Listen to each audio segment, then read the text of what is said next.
Senator, proceed, please. Well, thank you, Chairman Schuster. I very much appreciate the invitation.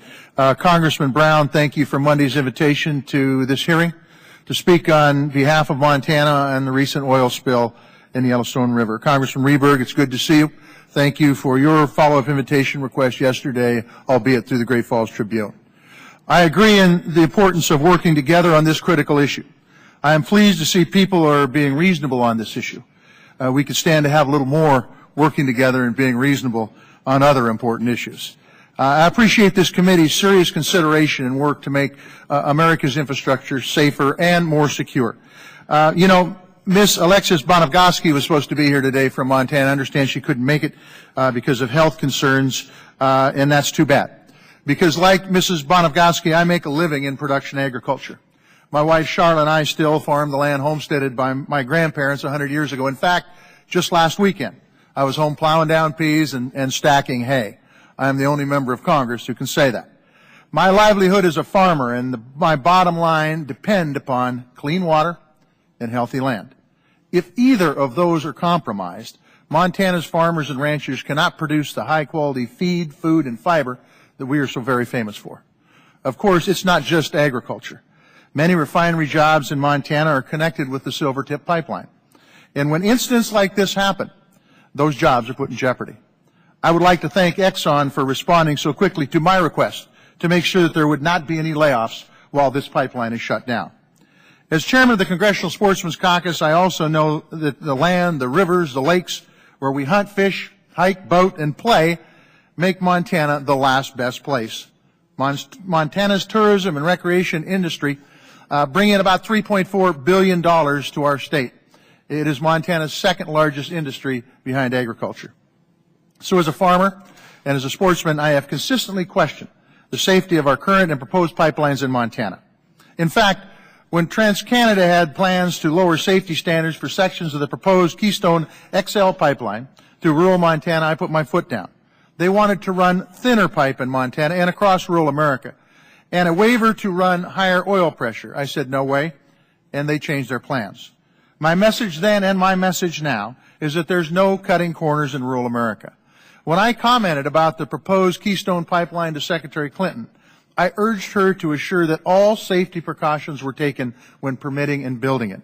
I also hinged my support on the fact that safety must come first, and that property rights in rural America must be respected and treated fairly in all transactions. Soon after the Yellowstone River spill on July 1st, I called upon Exxon to pay for the full cost and recovery of this cleanup. Taxpayers shouldn't have to pay one dime in the end. Exxon reported about $11 billion in profit in the first quarter of this year alone, and Montana taxpayers have already paid their fair share. I will continue to hold Exxon accountable through all avenues, including legislation. When I found out about a loophole in the Clean Water Act that lets companies like BP and Exxon off the hook, I proposed a bill to fix it. My bill requires companies that spill oil to pay whichever fine is greater, whether the fine is based on the number of barrels spilled or the duration of the spill. We have real consequences for polluters that harm jobs in our economy. And finally, we expect and deserve full cooperation, accountability, and transparency from America's biggest and most profitable corporations in the wake of disasters like this. Exxon has been ambitious in efforts to keep us informed and to respond to the needs of the communities affected by this spill. That's a very good thing. But I've been frustrated by the fact that Exxon hasn't always been accurate. We've heard mixed messages about how long it took to shut the pipeline down when the spill happened. We've heard different stories about how far downstream the oil has traveled. We've heard conflicting reports about how deep the pipeline was buried. And in this situation, Exxon was tasked with regulating itself. Regulators were not on the job, and now we're paying a price for it. Does that sound familiar? Wall Street had no regulators either, and it led to the collapse of our nation's economy 3 years ago. There's always things we can do to streamline and to adjust regulation to make sure that they're still protecting consumers and the public without strangling small business. But without regulations, we'll see more economic meltdowns and oil spills and corporate takeovers that hurt small business. Folks who say that we're overregulated in this country are speaking on behalf of Wall Street and big oil. I look these folks in the eye and say, you are wrong. Here we are, nearly 2 weeks after the spill, and we still haven't seen the spill response plan. Government regulators haven't given us the plan. Exxon hasn't given us a plan. I, along with this committee, have asked for a plan. Furthermore, Exxon's cleanup plan was returned to them by the EPA because it was incomplete. I must ask this committee, I must ask Exxon, and I must ask the administration, what good does a spill response plan do if no one can access it to actually respond? How do we validate that these companies are well prepared if we're being stonewalled on getting the information? Are there other discrepancies which have yet to be explained?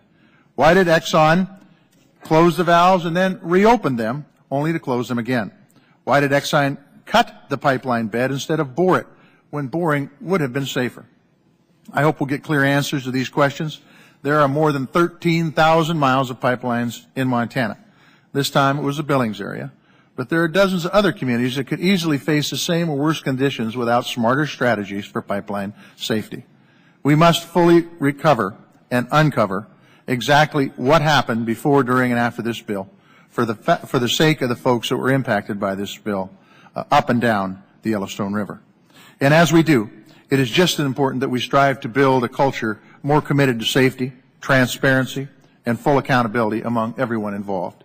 Unfortunately, not everyone is committed to those values. Yesterday, Senator Rockefeller tried to pass the Senate's pipeline safety bill, and I hope it can happen today. We cannot be in the business of saying no to safety, transparency, and accountability.